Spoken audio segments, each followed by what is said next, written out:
Conscious Business Show, we meet companies who demonstrate that they are aware or conscious.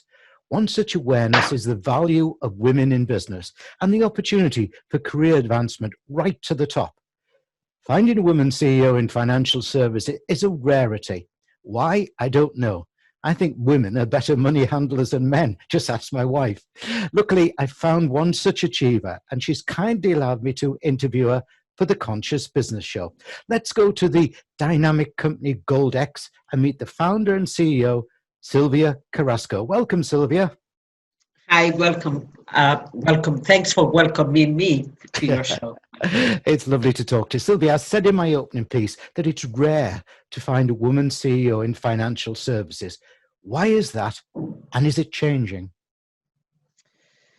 I think the fundamental problem is that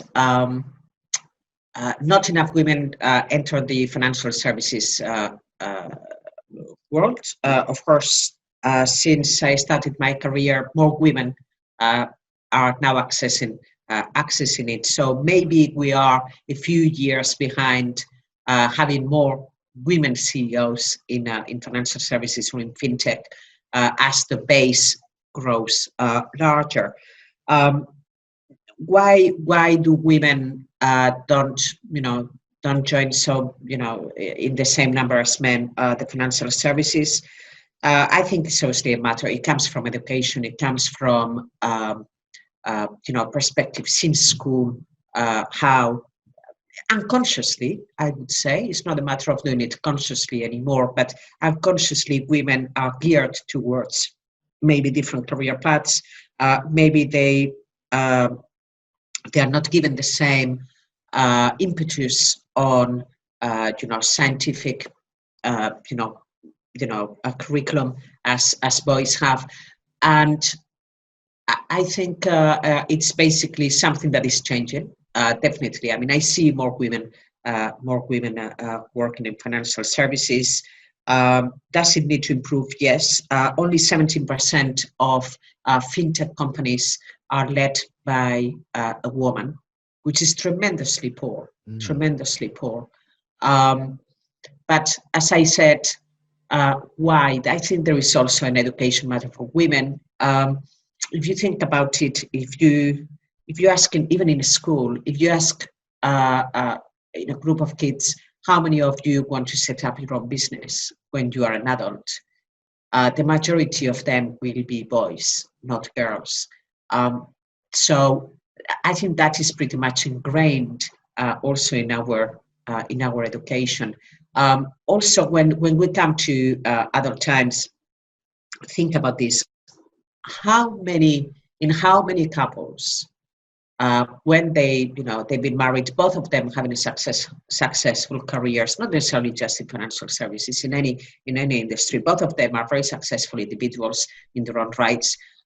They want to have a baby. How many times did you see a conversation between the husband and the wife or the partners saying, okay, we're about to have a baby, who's staying at home, at least for a while? That conversation it happens, but it's very uncommon. It's generally the woman who stays at home and puts the career on pause, for a certain amount of time.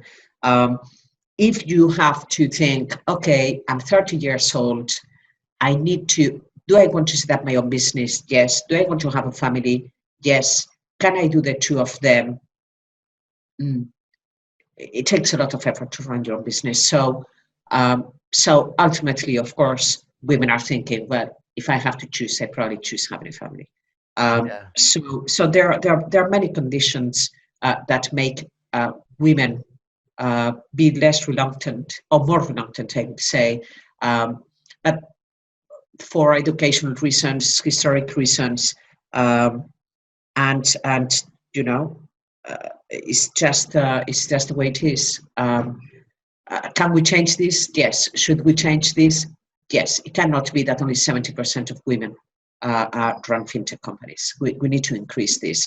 As I said, I hope this younger generation, in 10 years' time, 15 years' time, we will see that that change on the base, and hopefully it won't be 70, it won't be 50, but probably maybe we can reach the 25% at least and keep growing from there. And perhaps the situation changing with, leading a business from home for the substantial part of a week will help as well. Before we move on, please give everyone a very brief overview of what Goldex is and what it does. Goldex is the first award-winning gold marketplace for both retail investors and institutions to buy and sell gold, physical gold, at the best possible prices. We, as a marketplace, we are just a platform that facilitates both individuals and companies to buy gold through us.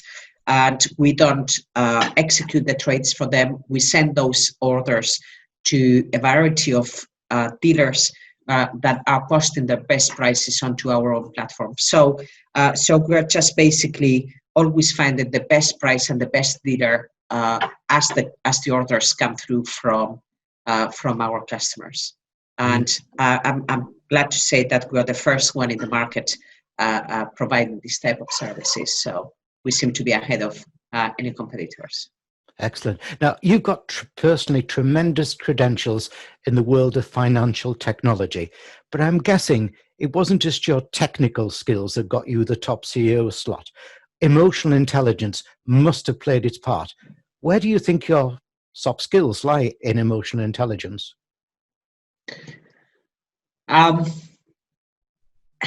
Emotional intelligence is very important when you run a business.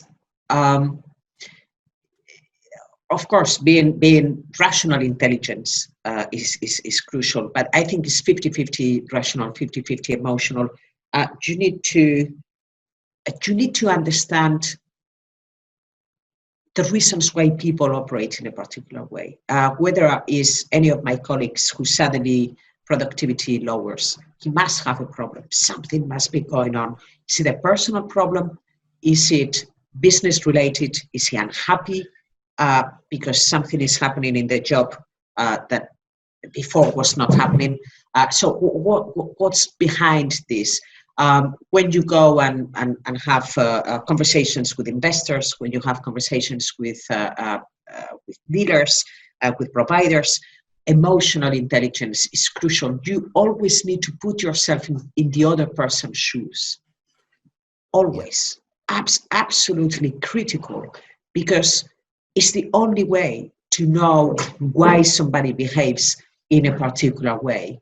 And only when you understand why is somebody aggressive with me, must be because they have a boss behind that is giving them grief, because they have a deadline to meet, etc. So there is always a reason for humans to behave in a particular way. So I am always fascinated by the reasons behind, and running a business, as much as rationally you have to take decisions, you need to look at the motivations behind. Things don't happen per se.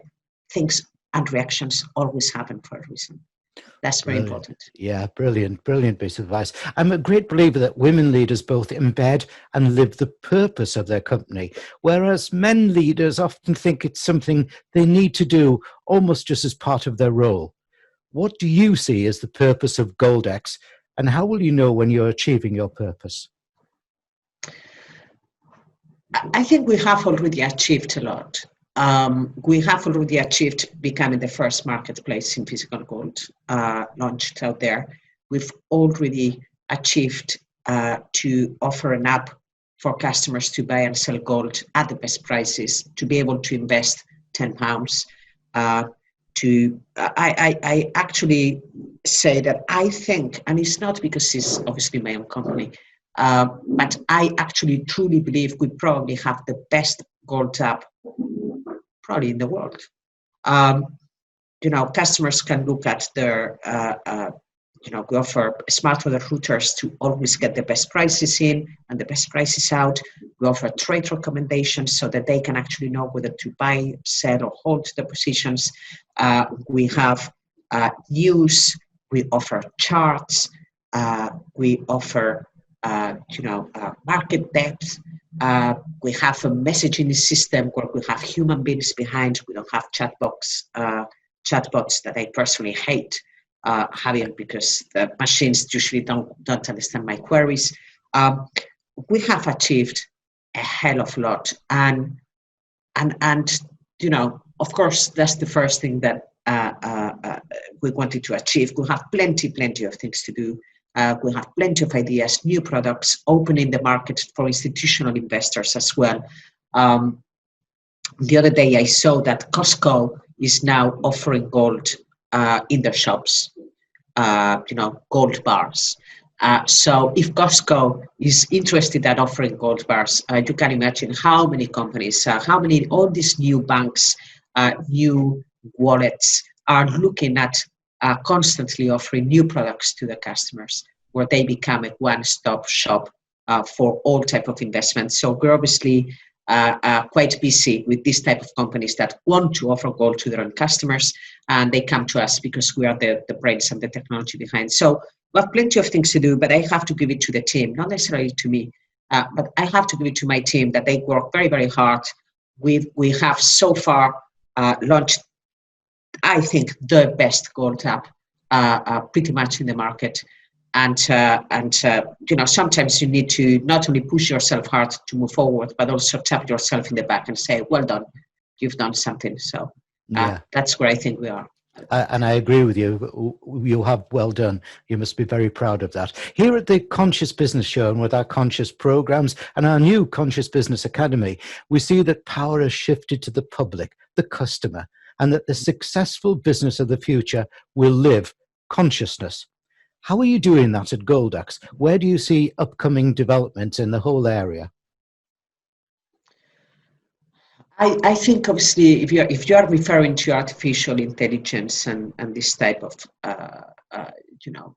artificial stuff, I think it's very positive. Artificial intelligence really helps the user experience.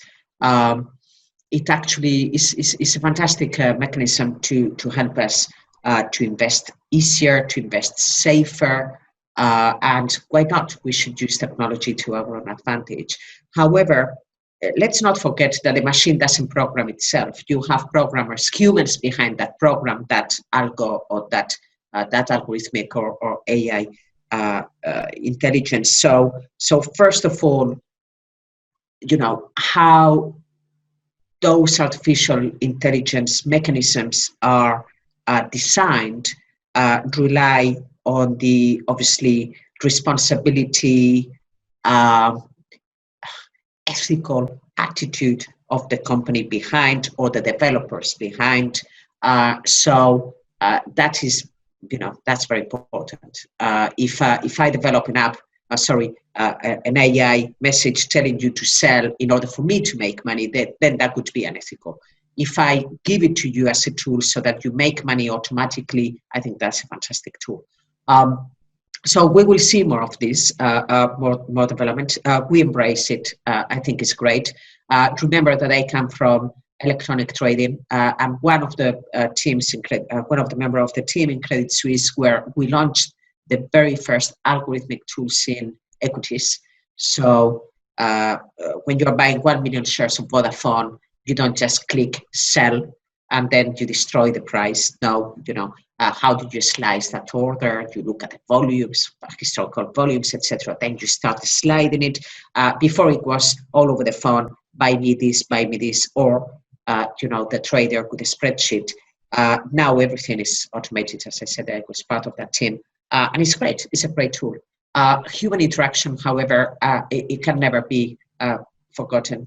As I said in my previous question, I do not like chatbots. I dislike them. I actually had a problem with a company on Sunday, just a couple of days ago, and I went mad because the chatbot was called Lawrence. So, hello, my name is Lawrence. I'm here to help you. He didn't help me. I spent half an hour chatting to Lawrence. He didn't understand what I wanted. And in the end, I switched off. I found the answer myself, and I was really aggravated that Lawrence was a machine and not a human being. So there are certain things that I still adamant that I think we cannot disregard.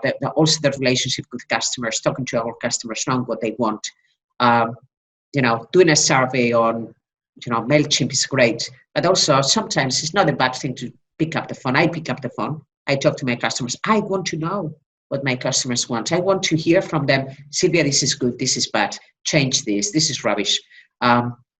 And it's the only way. As is customer centric. If you build a business that is not customer centric, it will never succeed, because every business relies on customers. Whatever you sell, whatever you do, it has to be the customer has to be at the heart. It has to be the heart rate of any business. That's a brilliant message, Sylvia. I like to give all my guests 3 wishes. What are your 3 wishes for the future of complete acceptance and true implementation of no glass ceiling for women in business? The 3 wishes are that the industry recognizes that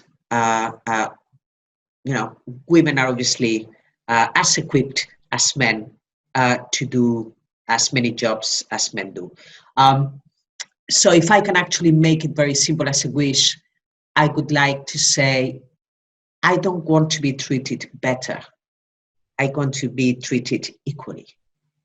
I don't expect anybody to give me anything because I am a woman, more than they would give to you. I just want the same that you get. So that would be my first wish. Treat me equally, not better. The second wish that I would like in the job space outside of personal wishes could be that when it comes to raising funds, being backed by investors, basically women are better backed up. At the beginning of your interview, you mentioned women are better equipped than men to run, to run purses. I always say the same thing. Isn't it fascinating that for the last however many years, the man was going to work, he would take the weekly wages, give it to the wife, and then the wife was managing the finances. He would give him a little bit of money to go to the pub or to go to the bookies or whatever, but she would run the money. She had to run the purse. She needed to know how much money she had to buy food, to buy clothes, to get whatever for the house, etc. So women are the best money managers in the world, better than men.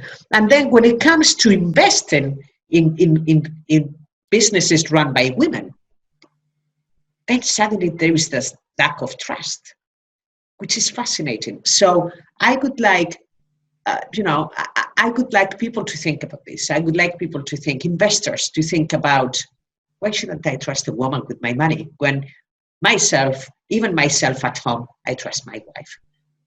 So that would be my second wish. Men to understand that women run the purse extremely well. Yeah. And then the third thing that I could wish is any sort of discrimination to be removed from the market. From the market. It doesn't really matter whether you are black, white, yellow, orange, gay, lesbian, straight, female, male, tall, slim, fat, whatever. Spanish, Croatian, Greek, English. It shouldn't matter.